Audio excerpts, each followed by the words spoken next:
Welcome to The Explainer. Today, we're jumping straight into a really fascinating piece of modern internet prophecy.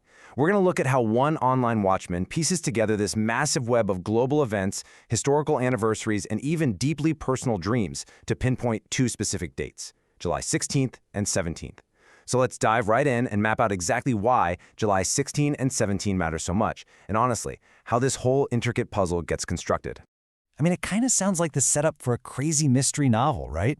Seriously, what could possibly connect a whispered word in the middle of the night back in 2020, rattlesnakes showing up in a suburban yard, and the tragic history of the Russian royal family?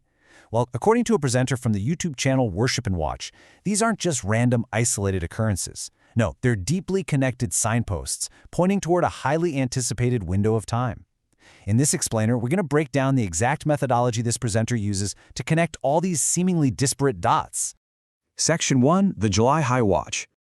Okay, so to understand how we even get to these specific dates, we really have to look at the foundational mindset of our source. The ancient text used to justify this whole investigation is Proverbs 25:2. By bringing this up, the presenter's establishing a specific biblical mandate.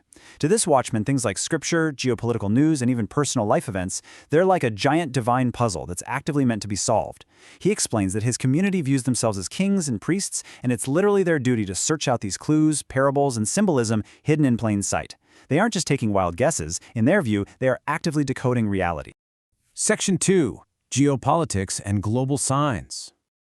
The presenter's methodology starts by looking outward, basically gathering evidence from the real-world events happening on the global stage right now. He lays out what he describes as an absolute geopolitical powder keg, pointing to a bunch of destabilizing factors all happening simultaneously. You've got the potential dissolution of the Israeli Knesset. There's mention of super complex Middle East peace talks involving Israel, Lebanon, and Syria. He also highlights looming global gas shortages, which he actually ties to the catastrophic four horsemen of biblical prophecy, warning that when fuel runs out, food and medicine are going to be right behind it. And finally, he even folds in a very specific Sunday deadline for a World Cup announcement. For the presenter, these definitely aren't just isolated news stories. They are escalating global signs. From there, the source layers these earthly anxieties with celestial and historical calendars. He points out that Thursday has long been a theorized day of the week for the rapture within his community. And wouldn't you know it, July 16th aligns perfectly with a Thursday. He's also closely monitoring the biblical calendar, tracking new moon sightings to figure out if we're entering the 4th or 5th month. This is super important because it ties directly into upcoming agricultural holidays, like the Feast of New Wine. So by overlapping all these global tensions with highly specific calendar dates, the speaker really narrows his prophetic timeline right down to the middle of July. Section 3, the Russian bells prophecy. Now, moving from the global stage down to a highly personal level, the speaker's chronological progression of omens all kicks off on September 7th, 2020. He says he was actually woken up 3 times in the night by an audible whisper saying simply, Russian bells. At the time, he had absolutely no idea what it meant. But later, during an Orthodox Good Friday, 2 literal rattlesnakes just appeared on his property. As we'll see in a second, this actually connects back to those bells. Finally, he started searching for a 3rd bell as a confirmation, kind of like a fleece he put out to God, which he fully believes has now been answered by an event happening on exactly July 16th and 17th. Okay, so the crucial point here is figuring out how on earth he connects a whisper about Russian bells to a couple of rattlesnakes chilling in his yard. Well, he discovered that during Russian Orthodox Good Friday, traditional bells aren't actually rung. Instead, they use this wooden clapper or rattle called a crotalus. And here is the wild part. The Latin root word for rattlesnake, it's also crotalus. So when those 2 rattlesnakes appeared on his property during Orthodox Good Friday, he interpreted them as the literal, physical manifestation of his Russian bells dream. Still, he felt like he was missing that all-important 3rd bell to complete the sequence. Section 4, the Romanov family connection. And that brings us to the missing piece of this whole puzzle. His search for the ultimate meaning behind those Russian bells led him directly to a really tragic moment in early 20th century history. The presenter reveals he was completely blown away when he recently started researching the exact phrase Russian bells. He discovered the Tsar Festival. This is a massive event that draws hundreds of thousands of people in Russia. It features a grueling 13-mile march between churches, and it heavily incorporates, you guessed it, the ringing of bells. It's all to honor the execution of Tsar Nicholas II and the Romanov family. The date of this massive festival of bells? Exactly July 16th and 17th. For the speaker, this huge real-world event acts as the culminating prophetic third bell he'd been waiting nearly 6 years for. The presenter actually goes even deeper here, extracting some intense eschatological meaning directly from the names of the martyred royals themselves. He notes that the name Nicholas translates to victory of the people, and Anastasia literally means resurrection. Within the framework of his end-times theology, he doesn't just view these definitions as neat historical trivia. To him, they are divine foreshadowing. They symbolize an upcoming spiritual victory and the literal resurrection of saints, which aligns absolutely perfectly with his high expectations for mid-July. Section 5. The Mathematics of Prophecy.